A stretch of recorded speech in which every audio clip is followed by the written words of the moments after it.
오늘은 요한복음의 제자도 우리 네 번째 시간으로 이 떡을 항상 주소서라는 제목으로 말씀을 나누겠습니다. 오늘 우리가 함께 나눌 말씀의 이야기는 오병이어, 유명한 오병이어의 이야기입니다. 지난주에는 우리가 사마리아 여인과의 대화를 통해서 두 개의 질문을 함께 나누었죠. 이 여인이 예수님께 하는 질문입니다. 우리에게 적용하는데 우리가 예수님께 드려야 하는 질문이라고 말씀드렸죠. 첫 번째 질문은 예수님이 얼마나 크신 분인가? 예수님이 얼마나 크신 분인가? 우리의 문제들을 또 죄의 문제를 해결하실 수 있는 분인가에 대한 질문이었고요. 두 번째 질문은 나 같은 죄인도, 그죠? 이렇게 세상 사람들이 손가락질하고 받아주지 않는 나 같은 죄인도 그 예배도 받아주십니까? 라는 질문이었습니다. 오늘은 오병이어의 말씀을 통해서 우리가 대답해야 되는, 그러니까 지난주에는 예수님께서 우리에게 대답해 주는 질문이었다면 이번에는 우리가 주님 앞에 대답해야 하는 세 개의 질문에 대해서 좀 나누려고 합니다. 떡 5개와 물고기 2마리로 5,000명을 먹이신 사건, 이것이 바로 오병이어죠. 이 예수님의 기적을 이야기할 때마다 가장 많이 언급되기도 하고 또 우리가 가장 잘 알기도 하고 또 이야기를 들으면서 우리에게도 오병이어의 기적이 일어나기를 원한다라고 또 소망한다라고 우리가 이야기하기도 합니다. 이 오병이어의 이야기를 보면요, 설교자들이 좋아하는 그런 감동 코드들이 참 많이 들어 있습니다. 그러니까 예를 들면 그런 거죠. 굶주린 사람들을 긍휼히 여기시는 예수님의 마음, 벌써부터 감동이 되죠. 그리고 자신의 먹을 것을 아낌없이 드리는 아이의 헌신, 아이의 떡과 물고기로 그런 일이 일어나게 되죠. 그리고 오병이어를 가지고 축사하시고 5,000명, 이게 남성만 5,000명이라고 돼 있으니까 아마도 훨씬 더 많은 사람이겠죠. 그 많은 사람들을 먹이시는 예수님의 기적, 능력, 그리고 말도 안 되는 것 같은 이 예수님의 명령에 순종하는 제자들의 모습들, 그리고 그렇게 나눠주고도 풍성하게 남은 12광줄이나 남은 그런 음식들, 이런 다양한 주제들이 이 안에 담겨져 있고 또 많은 사람들이 이것을 가지고 설교를 하게 됩니다. 그리고 우리는 아멘을 하게 되죠. 이 이야기가 잘 살펴보면 모든 복음서에 다 등장을 합니다. 그러니까 복음서 4개의 복음서에 다 등장하는 이야기가 그렇게 많지는 않아요. 근데 이 이야기는 특별히 4개의 복음서에 다 나오게 되는데 공간복음이라고 부르는 마태, 마가, 누가에서 이 기록을 찾아보면 딱 오늘 우리가 읽은 부분만 나와요. 예수님께서 이들을 위해서 기적을 베푸셨다라는 이야기까지만 등장합니다. 그러니까 그 말씀을 통해서 우리가 보면 앞에 이야기한 다양한 그런 감동의 코드들, 그 코드들이 우리에게 참 잘 맞는다고 볼 수가 있겠죠. 그런데 이 관점만 가지고 우리가 말씀을 나누면 이 이야기가 가지는 진정한 의미를 우리가 가끔은 놓치게 됩니다. 특별히 요한복음에서만 이 이야기를 좀 다르게 다루고 있어요. 이렇게 주님을 따라다니면 이 사람들처럼 주님이 우리에게 좋은 것으로 보답해 주시고 기적을 일으켜 주시는 분이라고 생각을 한다면 그것이 우리에게 은혜가 되고 기쁨이 되죠. 그리고 기대감이 있고 소망이 있습니다. 실제로 이 말씀은 그러한 것들을 이야기하는 말씀이라고 보기는 어렵습니다. 요한복음에 나오는 오병이어의 이야기는 우리에게 조금 다른 시각, 다른 시선을 전해주게 됩니다. 여기서는 오병이어의 이야기가 단순히 기적으로 딱 끝나는 게 아니에요. 오늘 우리가 읽은 부분은 딱 기적만 이야기하고 있는데 그것으로 파생된 예수님의 말씀과 이야기들이 그 뒤에 굉장히 길게 한 장 전체를 채우고 있는 것을 우리가 보게 되죠. 이것은 요한복음만이 가지는 좀 독특한 형태예요. 요한복음은 제가 요한복음을 시작할 때 말씀드렸지만 굉장히 늦게 쓰여졌다 그랬잖아요. 3개의 복음서가 다 쓰여진 그 나중에. 그렇기 때문에 굳이 있던 이야기들을 반복할 이유가 없는 때였어요.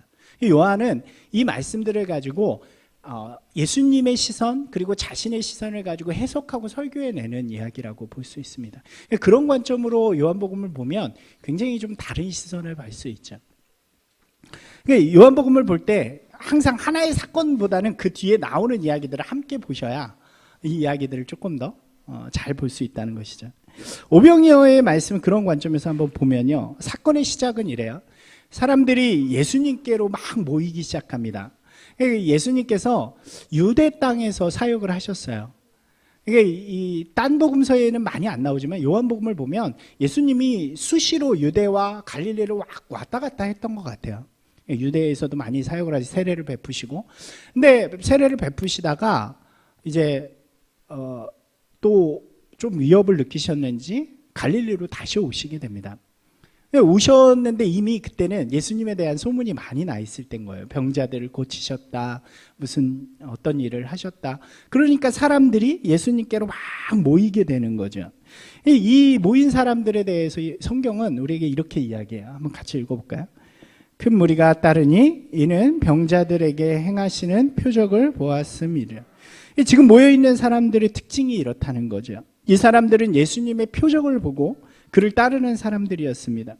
자기의 부족함, 자기가 뭔가 원하는 것을 채워주실 수 있는 분이라고 생각하고 예수님께 갔던 거죠. 무작정 예수님을 따르는 사람들이라고 할 수 있습니다. 여러분, 이들의 관심은요, 예수님이라는 분에게 있던 게 아니에요. 예수님이 어떤 분이신가? 예수님이 하시는 말씀은 무엇인가? 이것에 관심이 있는 것이 아니라 뭐에 있어요? 예수님이 행하실 일에 관심이 있다는 거죠. 예수님이 어떤 기적을 베푸실까? 예수님이 나에게 무엇을 해주시는 그 기적을 일으키실까? 그것을 바라보는 그런 사람이라는 것입니다. 여러분, 이것이 매우 중요한 요소라고 할 수 있어요. 여기서 우리가 첫 번째 질문을 한번 해볼 수 있겠죠. 한번 같이 읽어볼까요? 나는 예수님에 대한 믿음을 가지고 있습니까? 아니면 예수님이 해주실 것에 대한 믿음을 가지고 있습니까? 여러분, 어떠신가요? 여러분, 우리들이 가진 신앙도 보면요, 이 두 가지가 이렇게 나뉠 때가 있는 것을 보게 됩니다. 예수님에 대한, 예수님을 믿는 신앙이 있어요. 근데요, 한편으로는 예수님을 믿는다기보다는 예수님을 통해 일어날 일들을 믿는 것이 있어요. 그것을 소망하는 믿음이 있어요. 물론 신앙은 이 믿음을 통해서 하나님이 행하시는 일들을 경험하는 것이 매우 중요합니다. 예수님을 통해 우리의 병이 고쳐지고 문제가 해결되고 아픔이 치유되고 그런 것들을 경험하게 되는 거죠. 그런데요, 신앙이 계속 그것만을 추구한다면 그때부터는 조금 이상해지는 거예요. 신앙은 예수님을 통해서 우리가 무엇인가 계속 얻어내는 그런 일들을 하는 것이 아니기 때문이죠. 그런 사람은 결코 예수님이 보여주신 길을 끝까지 쫓아가는, 우리가 지금 말하고 있는 제자의 길을 갈 수 없다는 것입니다. 실제로 보면요, 예수님을 통해 무엇인가를 얻기를 원하는, 이런 기적과 이적을 원하는 사람들은 정작 예수님에 대해서 별로 관심이 없어요. 예수님이 어떤 분이신지, 예수님의 마음이 어떤지, 예수님이 우리에게 말씀하신 그 뜻이 무엇인지 보다는 기적, 이적, 놀라운 경험, 이런 것들에 좀 집중하는 경우들이 많이 있죠. 지금 오늘 이 말씀 가운데 모인 사람들이 그렇다는 거예요. 예수님께서 행하시는 기적에 대해서 이야기를 듣습니다. 그리고 예수님의 기적을 바라면서 모이게 됩니다. 그리고 실제로 예수님이 베푸시는 놀라운 기적들을 경험하게 돼요. 먹을 게 없었는데 한 아이가 드린 오병이어, 물고기 2마리, 떡 5개를 가지고 놀라운 사람들이 함께 먹습니다. 다 먹고도 풍성하게 남습니다. 이러한 놀라운 기적이 일어났어요. 여러분 한번 생각해 보세요. 이러한 놀라운 기적이 일어납니다. 그럼 그 다음에 이야기는 어떻게 진행이 돼야 될까요? 우리의 기대는 뭘까요? 예수님이 기적을 베푸셨어요. 그리고 했어요. 그럼 이 사람들을 예수님이 이제 날 믿어. 그리고 너희들 나 따라와. 그리고 이 사람들과 함께 무엇인가를 막 해야 되는 것이 우리의 기대 아닐까요? 안 그러신가요? 우리가요, 좀 인간적인 관점으로 보면 그렇게 보이잖아요. 근데요, 좀 우리의 기대와는 다른 이야기들이 시작이 됩니다. 바로 무슨 이야기가 나오냐면 오늘 우리가 읽은 본문 다음에 예수님이 이들을 피했다는 거예요. 여러분 잘 이해가 되시나요? 기적을 일으키고 사람들이 그걸 먹고 막 열광을 해요. 야, 우리를 먹이시는 분. 근데 예수님은 정작 그들을 피해서 산으로 홀로 가십니다. 15절 말씀 한번 읽어볼까요? 그러므로 예수께서 그들이 와서 자기를 억지로 붙들어 임금으로 삼으려는 줄 아시고 다시 혼자 산으로 떠나가시니라. 여기서부터 우리 기대와 다른 이야기들이 시작되는 거예요. 왜 예수님께서 이들을 피하셨다라고 이야기합니까? 왜 열광스러운 사람들을 피해요? 이들이 예수님을 왕으로 삼으려고 했다는 거죠. 예수님은요, 항상 우리가 니고데모 이야기할 때도 그랬고, 또 지난주에 사마리아 여인을 이야기할 때도 그랬고, 사람의 마음을, 중심을 잘 아신다고 말씀드렸어요. 예수님이 이들의 마음을 아시는 거예요. 예수님을 이들이 왕으로 삼으려고 하는 거예요. 그게 믿음인가요? 이들이 지금 예수님을 정말 메시아 그리스도라고 생각하고 내가 믿을 거야, 따를 거야 라고 생각하고 왕으로 삼는 걸까요? 그렇지 않죠. 우리는 배고픈데 우리에게 지금 뭘 줘요? 빵과 떡을 주시는 분. 야, 저분 그런 능력 있는 분이니까 우리에게 왕으로 두면 우리가 배고프지 않겠구나. 자신들의 필요를 채워주시는 분이면 되는 거예요. 누구든지 상관없어요. 그가 예수님이 아니어도 돼요. 그냥 내 필요를 채워주는 누군가가 되면 그런 능력이 있으면 우리의 왕으로 삼고 우리의 필요를 계속 채우면 되는 거죠. 여러분, 예수님은요 그걸 위해 오신 분이 아니란 말이에요. 예수님의 뜻, 예수님의 길과는 상관없이 나를 위해서 그렇게 있어주시는 분으로 여긴다는 거예요. 이들이 원하는 길은요 예수님이 가셔야 하는 길이 아니었습니다. 이들은 자신이 원하는 왕, 원하는 메시아가 있었고요. 그리고 예수님은 그것에 합당한 사람처럼 보였을 뿐입니다. 그래서 예수님께서는 그들이 원하는 길이 아니라 하나님이 원하시는 길을 가기 위해서 그들을 피하시게 되는 거죠. 여러분, 우리의 신앙이 때로는 이럴 때가 있지 않은가요? 가끔 그런 것 같아요. 우리가 원하는 것이 있어요. 그것이 우리의 힘으로 채워지기가 어렵습니다. 그래서 그것을 도와줄 수 있는 무엇인가를 찾는데 그 신앙을 찾는 거예요. 그러다 보니까 이 교회가 보이기도 하고 기독교가 보이기도 하는 거죠. 굉장히 세련된 신앙이잖아요. 종교 중에 요즘에 가장 세련된 종교죠.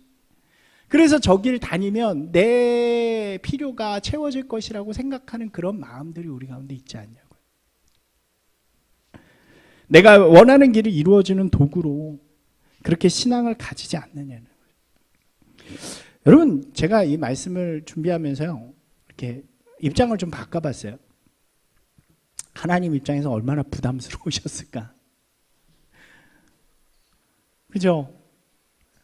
계속 와서 떼쓰는 사람들, 자기를 위해 자기의 뜻대로 해달라고 하는 사람들. 이것은 예수님이 원하시는 모습이 아니었다는 거죠.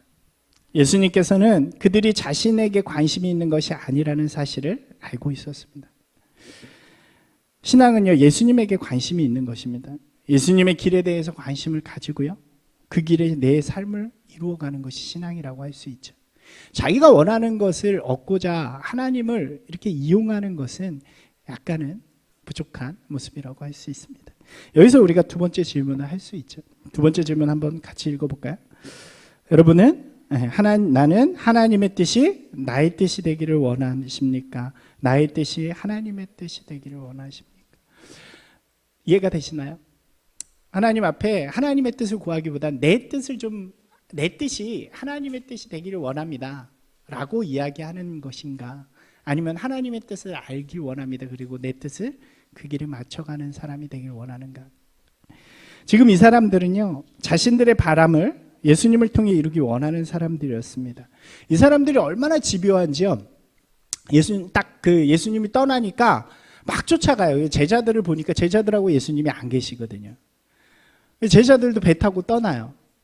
그래서 막 찾다가 제자들이 배 타고 떠난 거 보니까 저 배 타고 건너편에 예수님이 계신가 보다. 그리고 이 사람들이 배를 타고 다 예수님을 쫓아갑니다. 굉장히 집요하죠. 그리고 나서 예수님을 만나요. 이 참 무서운 신앙이라고 할 수 있죠. 저는 이 말씀을 읽으면서 참 무서운 신앙이라는 생각을 했어요. 우리 이 시대에도 비슷하지 않아요? 내가 얻기 위해서 이 종교를 이용한다는 게 얼마나 무서운가, 집요한가. 기적을 체험했는데 예수님께 관심 없는 사람들은 대책 없는 사람들이 되는 것입니다. 이 무서운 사람들이 예수님을 끈질기게 쫓아가요. 예수님께서 이들에게 이렇게 말씀하세요. 같이 한번 읽어볼까요? 예수께서 대답하여 이르시되 내가 진실로 진실로 너희에게 이르노니 너희가 나를 찾는 것은 표적을 본 까닭이 아니요 떡을 먹고 배부른 까닭이로다. 이게 이 말씀만 읽으면 좀 이해가 안 돼요. 왜냐하면 표적을 본 거나 떡을 먹고 배부른 거나 같은 말처럼 보이니까요. 근데 이제 다른 쉬운 해석으로 우리가 좀 읽어보면 이렇습니다. 너희가 나를 찾아온 것은 내 기적의 뜻을 깨달았기 때문이 아니라 그저 빵을 배불리 먹었기 때문이구나 라고 말씀하시는 거예요. 기적의 의미, 예수님께서 기적을 베풀어 주시는 그 뜻, 예수님의 마음을 전혀 헤아르지 않고 그저 내 배를 채우는 그 기적 때문에 그 기적을 또 경험하고자 나에게 찾아왔구나 라고 말씀하시는 거예요. 그러면서 이렇게 말씀하세요. 썩을 양식을 위하여 일하지 말고, 썩을 그 양식을 위해서 살지 말고 영생하도록 있는 그 양식을 위해서 해라. 그랬더니 이 사람들이 양식 얘기잖아요. 양식. 그럼 그 양식을 어떻게 먹습니까? 라고 이야기를 해요. 이 사람들과 여기 대화를 우리가 잘 읽어보면, 여러분들이 한번 잘 읽어보셨으면 좋겠어요. 예수님의 말씀과 이 사람들이 얼마나 갭이 있는가, 얼마나 큰 차이가 있는 걸 볼 수 있어요. 영생하도록 먹는 이 양식을 위해서 살아가라 라고 이야기하니까 이 사람들이 그럼 우리에게 그 양식을 주세요, 우리 배부르고 싶어요 라고 이야기합니다. 예수님께서 또 이렇게 이야기하세요. 같이 읽어볼까요? 예수님께서 대답하여 이르시되 하나님께서 보내신 이를 믿는 것이 하나님의 일이니라 하신. 지금 이제부터 예수님은요, 예수님에 대해서 말씀해 주시기 시작하는 거예요. 기적이 아니라 예수님에 대한 이야기를 그들에게 전해주기 시작합니다. 영원한 생명, 영생의 음식을 먹어야 되는데 그 음식은 나를 믿는 것이다, 나는 하나님이 보내신 자다라는 것을 이들에게 말씀하기 시작합니다. 근데 이들은요 전혀 이해하지 못해요. 그러면서 뭐라고 이야기하냐면, 그게 무슨 소리입니까? 하나님이 보내신 자는요 역대로 보면 다 와서 우리를 위해 일했습니다. 모세 보세요. 우리 조상들한테 와서 만나와 메추라기를 줬잖아요. 메시아를 보낸다 그랬는데 메시아가 와서 할 일이 뭔지 아세요? 우리 먹이는 거예요. 여러분, 모세가 만나와 메추라기 주기 위해 왔나요? 아니죠. 그런데 이들의 시선에서는요 그거밖에 모르는 거예요. 그것이 마땅한 거 아니에요? 우리 병 고치고요, 우리 필요 채워주는 게 와서 하나님의 보내신 자가, 메시아가 와서 우리 가운데 해야 할 일 아닙니까? 여전히 이들의 시선은 자기에게만 머물러 있어요. 그들이 기다리던 메시아는요 와서 내 필요, 내 배를 채워주는 사람이란 말이에요. 예수님께서 매우 답답해하세요. 읽어보면 그 예수님의 마음이 느껴져요. 우리 32절 33절 읽어보겠습니다. 예수께서 이르시되 내가 진실로 진실로 너희에게 이르노니 모세가 너희에게 하늘로부터 떡을 준 것이 아니라 아버지께서 너희에게 하늘로부터 참 떡을 주시나니 하나님의 떡은 하늘에서 내려 세상에 생명을 주시는 것이니라. 이 세상에 떡을 주시기 위해서가 아니라, 너희들의 필요를 채워주시기 위해서가 아니라 죽어가는 이 땅 가운데 생명을 주기 위해서 이제 메시아가 이 땅에 왔다는 것을 이야기하죠. 근데요 이렇게 이야기해도 이 사람들은 전혀 이해하지 못합니다. 너무 많은 차이가 나기 때문에 그래요. 그러니까 이 사람들이 뭐라 그러는지 아세요? 여러분들 같으면 이 말을 듣고 뭐라 그랬을까요? 오늘 말씀의 제목이에요. 한번 같이 읽어볼까요? 그들이 이르되 주여 이 떡을 항상, 주여 그 떡은 배부른 떡입니까? 어제는 오병이 애가 준 보리떡 갖고 우리를 먹이시더니 이제 하늘에서 내려온 생명의 떡으로 우리를 매일 먹이시려고요? 맨날 먹고 싶습니다. 이렇게 이야기하는 거죠. 여러분, 이것이요 예수님과 이들 사이에 있는 너무나도 큰 간격이에요. 여러분, 우리도 마찬가지인 것 같아요. 우리가요 같은 하나님의 말씀을 봐도요 우리의 시선이 늘 내 안에 머물고 있고 내 필요에만 머물고 있으면 그것을 내 마음대로 해석합니다. 내가 원하는 말씀만 듣게 되고요, 내가 원하는 말씀만 사용하게 됩니다. 어떤 관점에서 보느냐에 따라 굉장히 달라지는 거죠. 그렇게 보면 어떻게 되냐면 자신의 관점에서 자꾸 성경의 말씀을 이용하는 사람들이 돼요. 하나님의 말씀을 내 마음대로 해석하는 사람들이 되어집니다. 그리고 그렇게 전하기 시작하는 거예요. 여러분, 이단이 제일 많이 사용하는 게 그런 방법이에요. 하나님의 뜻, 하나님의 말씀을 전체적으로 보는 것이 아니라, 우리를 향한 하나님의 뜻을 그렇게 보는 것이 아니라 거기서 자기에게 필요한 말들만 탁탁 골라서 쓰는 거죠. 거기다가 약간 기술을 첨가해서 그렇게 하다 보면 그것이 우리의 코드랑 맞을 때, 내 필요와 그들이 이야기하는 코드가 맞을 때 우리는 그곳에 빠질 수밖에 없는 거죠. 여러분, 꼭 이단만 그런가요? 이단 가운데 우리의 믿음이 많이 그럴 때 있지 않나요? 보암직하고 탐스럽고 지혜로워 보이는 그 말씀이 우리를 유혹할 때가 굉장히 많아요. 언제 그렇습니까? 여러분, 하나님이 여러분들한테 막 복을 많이 주시는 분이십니까?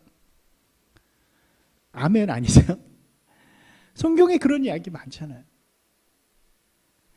그런데 그 말씀을 우리가 붙잡으면서요, 헌신하라, 죄 지으면 멸망당한다, 그렇지 않으면 버림받는다, 이런 말씀들을 외면한단 말이에요. 자신에게 유리한 말씀들만 엮어서 자신의 뜻을 세워가는 것, 하나님의 뜻이 아니라 내가 원하는 것을 위해 말씀을 선별하고 바꾸고 내 마음대로 내 뜻대로 그렇게 하는 모습이 우리 가운데도 있다는 거죠. 여러분, 어떻습니까? 여러분이 가장 좋아하는 말씀은 뭔가요? 시작은 미약하나 내 끝은 창대하리라. 제일 많이 걸어놓는 말씀들이 이거잖아요. 주 안에서 능력 주시는 자 안에서 능치 못할 것이 없느니라. 성경의 말씀을 9절만 가져와서 자신을 위해 사용하는 것은 굉장히 위험한 일이 됩니다. 여러분도 그것을 항상 조심하는 분들이 되셨으면 좋겠어요. 이야기만 해도 그래요. 오병이어의 이야기가 복받는 이야기잖아요. 실제로 많은 사람들이요, 복 이야기로 오병이어를 사용합니다. 우리도 그럴 수 있죠. 오병이어처럼 우리가 지금 한 10명 정도의 어른들과 아이들이 있는데, 우리들이 오병이어의 헌신을 다 하면 우리도 5,000명이 돼. 얼마나 은혜스러워요. 아멘 안 하세요? 근데 그 이야기가 아니라는 거죠. 우리가 원하는 것이 있습니다. 우리가 바라는 것을 위해 말씀을 사용하는 것이고 진정한 하나님의 뜻을 구하는 것이 아니라는 거죠. 영혼을 이야기하는 성경을 보이는 사람 수로 바꿔버리는 잘못을 우리가 행하는 거죠. 그러면 어떻게 됩니까? 여러분, 이 이야기가 뒤로 갈수록 어떻게 됩니까? 자기의 기대대로 그 떡을 우리에게 다 주세요라고 했던 사람들은요, 모두 다 예수님을 떠나기 시작해요. 원망을 하고요, 비판을 하고 다 떠나가는 거예요. 여러분, 우리의 원대로 되지 않으면요, 결국 하나님을 원망하고요, 누군가 사람을 원망하고 신앙을 원망하는 사람이 된다는 거죠. 여러분, 이 시대의 신앙의 모습이 그런 모습을 보일 때가 너무 많은 것 같아요. 하나님께서 우리 가운데, 우리 나라 가운데 놀라운 기적들을 행하셨어요. 그죠? 교회를 통해서 조선 말기에 기독교가 들어와서 일제강점기의 많은 어려움 속에서도 꽃을 핍니다. 폐허와 같은 전쟁 후기에 이 교회들이 하나 되어서 나라를 살렸어요. 믿음으로 진짜 이 나라를 함께 살린 사람들이 이 신앙의 힘이었단 말이에요. 하나님께서 축복해 주셔서 기적을 많이 일으켜 주시고 교회들이 그만큼 성장합니다. 그래서 지금요, 힘도 갖고 권력도 가진 데가 됐어요, 교회가. 그런데 교회가 지금 뭐를 계속 원하냐면, 하나님 앞에 우리에게 계속 기적을 주십시오. 우리의 영향력이 더 커지기를 원합니다. 우리의 힘이 더 커지고 우리가 더 크게 누리기를 원합니다. 이렇게 주님 앞에 바라고 있는 모습이라는 거죠.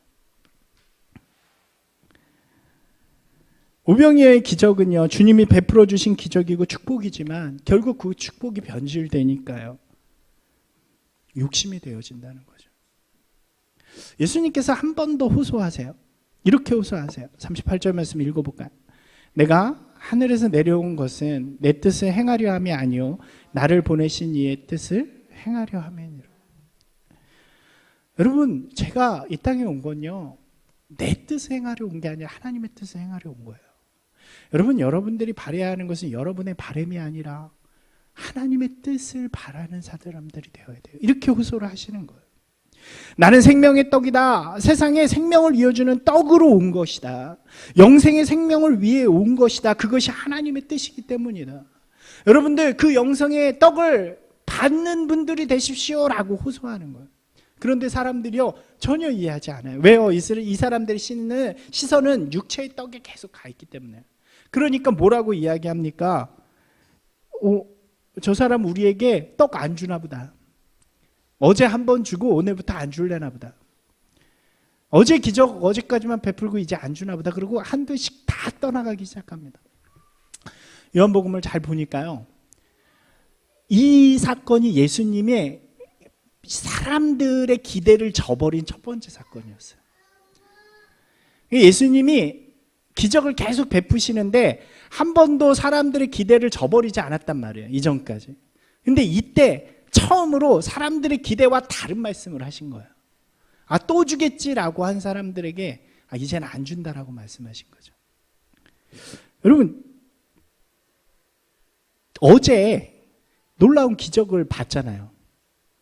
물고기 5마리가 5,000명을 먹이는 기적. 그 전에 무슨 이야기 들었냐면 병자 고치고 뭐 했다는 얘기를 다 들었어요. 근데 한 번 안 들어주셨어요. 여러분 떠날 거예요. 여러분이 만약에 그런 이제. 근데 다 떠났대. 성경을 보니까 다 떠났대. 다 떠났대. 이 사람들이 그냥 모인 사람들이 아니라 오병이어를 다 경험한 사람들이라는 거예요. 여러분, 이것이 우리에게 시사하는 바가 무엇입니까? 세 번째 마지막 질문이에요. 한번 같이 읽어볼까요? 예수님이 나의 기대를 저버릴지라도 주를 떠나지 않으시겠습니까? 여러분 어떠십니까? 여러분이 기대하는 것을 예수님이 하나도 들어주시지 않는다고 한다면, 이 사람들은 하나 딱 안 들어주셨는데 떠났어요. 여러분, 우리가 신앙생활하면서 여러분들의 마음의 소원들, 기도의 제목들이 있는데 그것들이 잘 들어주시나요? 우리가 잘 들어주셨다는 말을 굉장히 많이 듣죠. 간증들도 듣고. 근데 그분들도 대부분이 많은 것들 중에 들어주신 이야기만 하는 거예요. 하나님, 우리가 원하는 걸 다 들어주시지 않으세요, 절대로. 그래서 묻는 거예요. 여러분, 들어주시지 않으셔도 주님을 끝까지 따르시겠습니까? 마지막 이야기가 등장해요. 예수님이 다 떠나게 돼요. 성경을 보니까요, 이렇게 기록합니다. 한번 같이 읽어볼까요? 그때부터 그의 제자 중에서 많은 사람이 떠나가고 다시 그와 함께 다니지 아니하다. 여기서 지금 제자들이라는 것은 12제자를 의미하는 게 아니고요. 그러니까 이 세 부류의 사람들인데, 하나는 예수님이 갈릴리에 오신다는 이야기를 듣고 기적의 이야기를 듣고 모인 사람들. 그리고 한 부류는 뭐냐면 그 전부터 예수님을 따라다니던 사람들. 그리고 예수님이 직접 부르신 12제자. 지금 여기서 말하는 제자는 중간 그룹이에요. 예수님을 늘 쫓아다니던 사람들. 예수님의 가르침을 듣고. 근데 이 사람들도 떠났대요. 왜냐하면 이해하기 어려운 거예요. 자기들이 기대하고 있던, 물론 떡을 바라진 않았어요. 이 사람들은 떡을 바란 사람들은 아닙니다. 떡 바란 사람들은 먼저 다 떠났어요.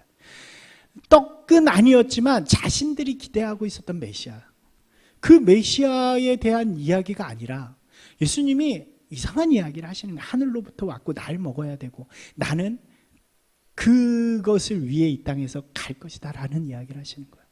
그러니까 떠나버려요.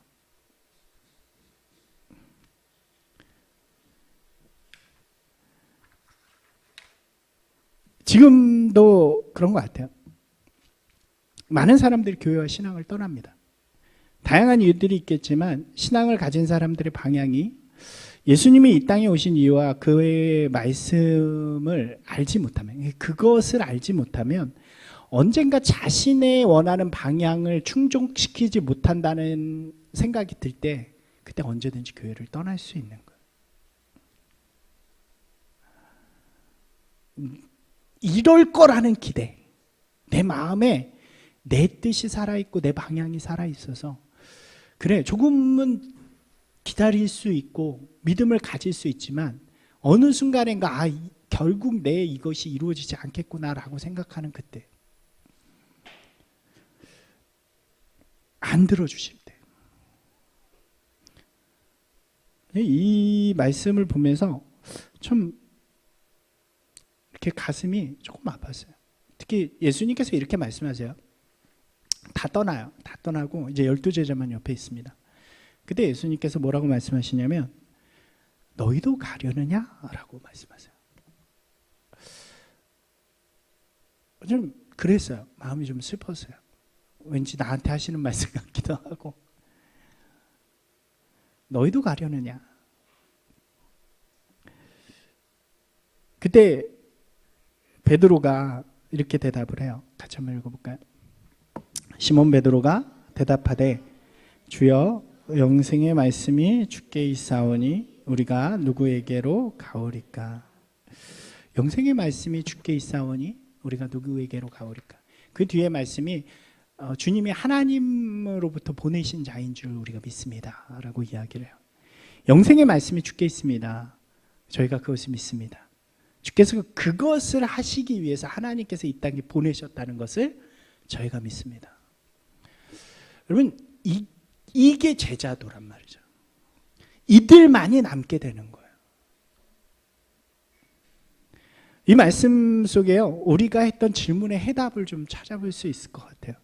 우리가 세 가지 질문을 함께 나눴잖아요. 우리가 주보 잠깐 보시면 거기 세 개의 질문이 있는데 첫 번째 질문부터 한번 다시 보시겠어요? 같이 보시면 첫 번째 질문이 뭐였나요? 나는 예수님에 대한 믿음을 가지고 있는가?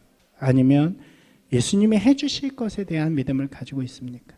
두 번째 질문은 하나님의 뜻이 나의 뜻이 되기를 원합니까? 아니면 나의 뜻이 하나님의 뜻이 되기를 원합니까? 예수님이 나의 기대를 저버릴지라도 주를 떠나지 아니하시겠습니까? 여러분 제자의 길은요, 예수님에 대한 믿음을 갖고 있는 사람들이죠. 내가 원하는 길이 아니라 주님의 길에 내 길을 맞춰가는 사람들이죠. 내가 원하는 것이 이루어지지 않을지라도 끝까지 주의를 붙들고 살아가는 그 길을 끝까지 가는 사람들이죠. 여러분 그러려면요, 그 제자도의 삶을 살려면요, 저는 요한이 이 말씀에 굉장히 집중했다고 생각을 해요. 결국 이 말씀을 전하기 위해서 이 기록을 쓰지 않으셨을까라고 생각을 하는데, 그 당시가 그래요. 요한이 이 글을 쓸 때 도미티안이라는 로마의 황제가 굉장히 이 역대급의 박해를 하던 때란 말이에요. 예수님이 살던 때는 기적이나 일어났어요.